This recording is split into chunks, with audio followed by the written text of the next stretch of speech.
heat number 5. And what a heat we got here with Jordy Smith, Jack Freestone, and the Brazilian Bino Lopez on the water. Yeah, it's going to be a great one. Jordy Smith obviously coming off a win at Bells Beach. Jack Freestone finaled here last year, so well, it's going to be an interesting call, and throw Bino Lopez into the mix, who was the trials winner. We're hoping, and so we're hoping all the best to Kelly Slater, but a great opportunity for this guy right here, Potts, Bino Lopez, swinging off the bottom, and doesn't look like he's going to squander that opportunity. Now, how did Bino get into here? He has actually was the next highest rank on the 2016 qualifying series, finished the year 12th in 2016, and that's exactly how he got in. Here we go with Jack Freestone. Jack coming off a decent Australian leg, and he just swings through a couple of swooping turns there for opener for Freestone. Yeah, we talked about Jack last year. Came off an injury, hurt his knee, and then managed to produce his best result of last year, 2016 finals berth up against John Florence. Let's have a look at his form here this year at Sakurama. Nice turn off the top from Jack, real solid kid, so we're going to see a lot of rail work, especially on these left-handers. Now, after watching that last heat with Josh Kerr, kind of surprises me that the natural footers are still opting to use the left. It seems like the right-hander a little bit more punchy, and Bino as well, just some clean, smooth surfing. Finished off nicely right there, so a nice little score on the board for him. Nice drone shot from the surfer in white. Just you can see his technique, just off the bottom, off the top combos, just getting that board moving rail to rail. That's what the judges want to see, but they also want to see a bit of excitement, a bit of pizzazz, so do the crowd. There's a lot of power in it. That's the kind of, it's got some open ocean kind of power to it for a beach break, so it's pretty fun, you know, for a contestable wave. You're going to get a corner.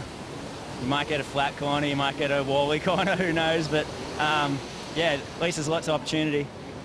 This could be Jordy's year. He's going to have to get through one very talented John Florence, but from the looks of what we saw over there at stop number 3 at Bells, he's got it. Here we go.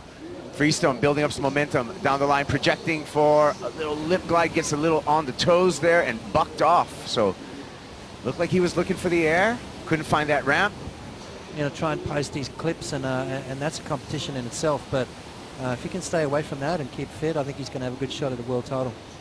Well, here we go. Bino, again, choosing a left, has to negotiate through some of that backwash, but does a good job of just piercing through the lip on the backhand, finishing off, and he's going to back up that 5.33. He already has his scoreline. He's currently in the lead, and he's going to take an even bigger lead with 20 minutes counting down. Whole heat waiting for a good one, and that never happens. And sometimes you keep your eyes on the middle waves, and that works out. So, you know, what I heard was that Adriano de Souza came by without surfing for a week, and he advanced on the first place. So it's a place where you really can, oh, look, Jordy, it's ripping right now in the left. Oh. See, oh, he couldn't finish.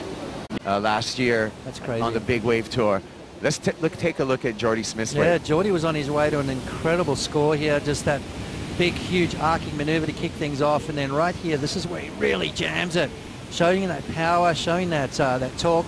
And then going for that last maneuver, just coming down with that bounce right there. So 2 solid turns, definitely on his way to an excellent score. Jordy Smith definitely on his way to something excellent, but it's going to turn it into a fairly strong score nonetheless. And here we go with Jack Freestone. Not a lot of opportunity and looking disinterested at this point, as he did not get that outside maneuver in. So that's not going to help Freestone. Only 14 of you out there put him on your team. That seems like a very low percentage to me. For the public opinion right there, of Jordy in Brazil. He's been a winner here before. Let's see what he's got. Well, he's got a nice little tail drift to start off. Works his way down the line. So cut back and kicks out. So really only one meaningful maneuver for Jordy Smith. Bino keeping close eye on Jordy Smith. He's going to relinquish this wave to him. And Jordy, on a sleepy little left-hander, just a couple of cutbacks.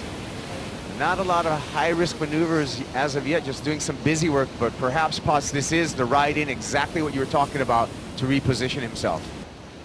Jordy Smith sitting in that little right-hand bowl situation. Here he goes now. Here we go. Smith up, carves off the top, redirects, banks off the whitewater, around this section again, and throws a tail with a nice little extra punch at the end of that wave. Little whitewater climb, that's going to be inconsequential. He got 2 great turns in there, not a big score.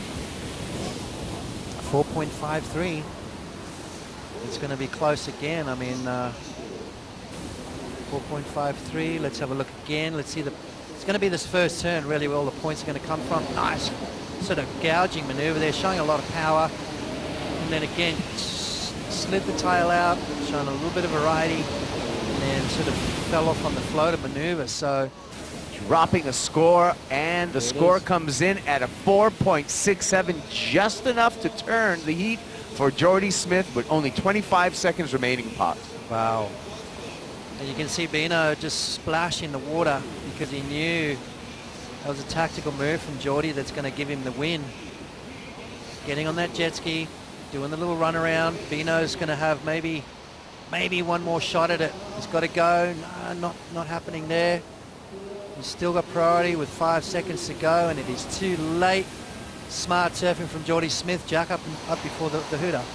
7.67 is what Freestone needs, so he needs to hang on. Does the job right there, finishing off. And you can see the backwash that we've been talking about coming off the beach. You know what? A lot of people hurt themselves with those backwashes. Gotta be careful with that. Score's dropping now. Yep.